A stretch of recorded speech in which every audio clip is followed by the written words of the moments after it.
am here with County Commissioner Josh Reid, and he is our board chair this year.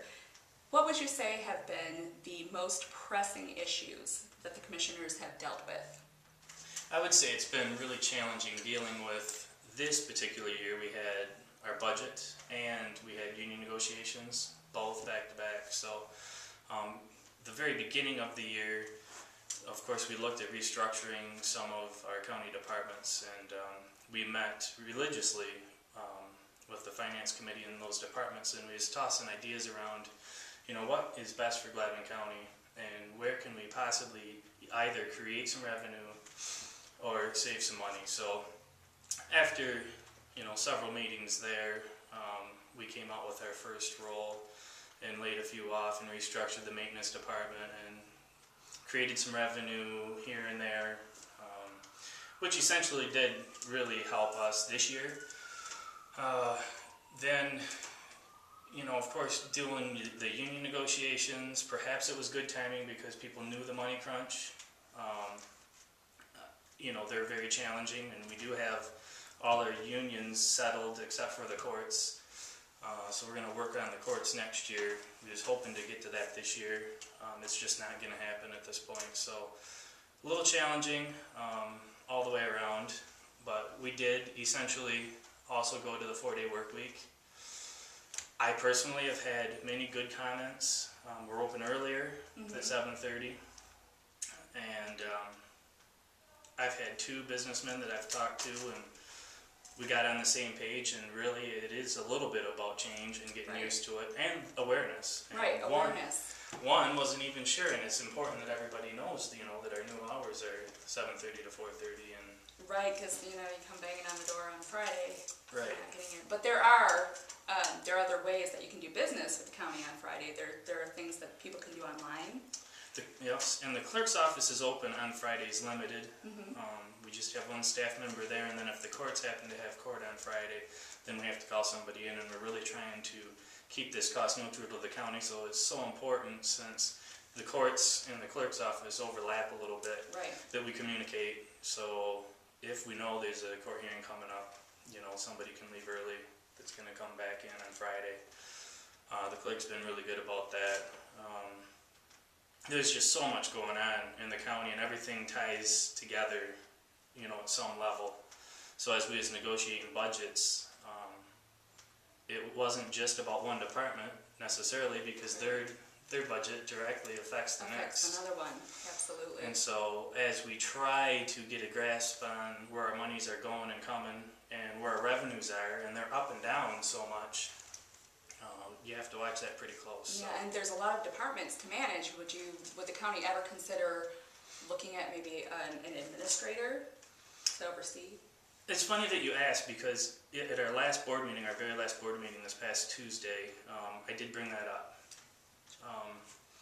My concern would be going to 5 commissioners and the amount of time that's dedicated to our departments and negotiating and these contracts and overseeing all the day-to-day operations.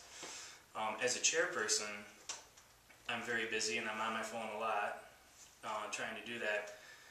But my concern would be going into 2013 when we have 5 commissioners and making sure that we have an experienced board. And if we don't have that experienced board, it would be like starting from ground zero and building everybody's level of knowledge back to, you know, where we are. And I certainly don't have all the answers, and I don't even have it figured out yet. It's a very challenging job that you just take it day by day and try to listen to the department heads and to your fellow commissioners, and try to do the best we can with what time we have. So overall, I think bringing an administrator in the next year or so would be beneficial to the county.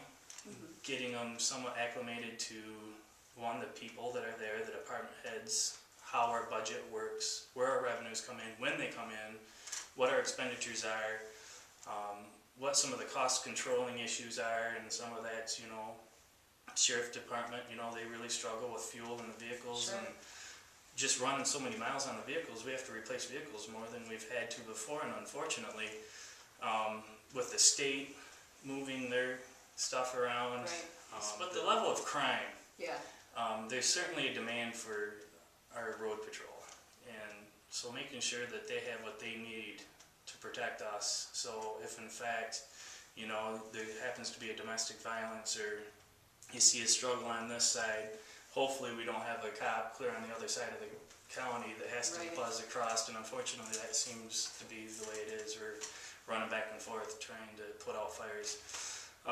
And then on the other hand, we got the judicial side of it, you know, in our courts, and just trying to make sure that everybody's got the funding that they need, and the Department of Human Services have had an increase with foster kids, and Right. trying to make sure that there's placements available, and they're needing more funding. So as all this stuff comes up and we're looking at our budget and we're trying to figure out where we're going to get the money, well, obviously if we're not going to get it in revenues, we're going to have to save it somehow. Right.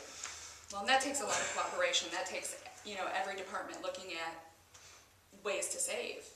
Everybody has to work together. And we have worked so well. I mean, sometimes we get frustrated, and many times we have to remind each other that we agree to disagree. But essentially it boils down to making sure we keep people at working and at the county and available for our constituents, because we really don't want to cut services. Some jobs they're mandatory and others aren't, but you know, you just want to keep a level of service there for the taxpayers and the constituents of the county. So challenging, that's what's really been challenging this year. Absolutely.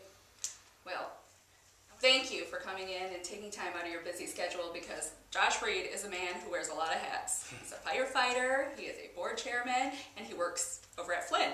So he's definitely a busy guy. I appreciate you coming in. So thanks for having me. I do dedicate a lot of time to the county, and I couldn't do it without the flexibility that Flynn Lumber allows me to do this. So I just really appreciate that. I think they know I appreciate it, but right. certainly, anytime, I'll come back. Thanks.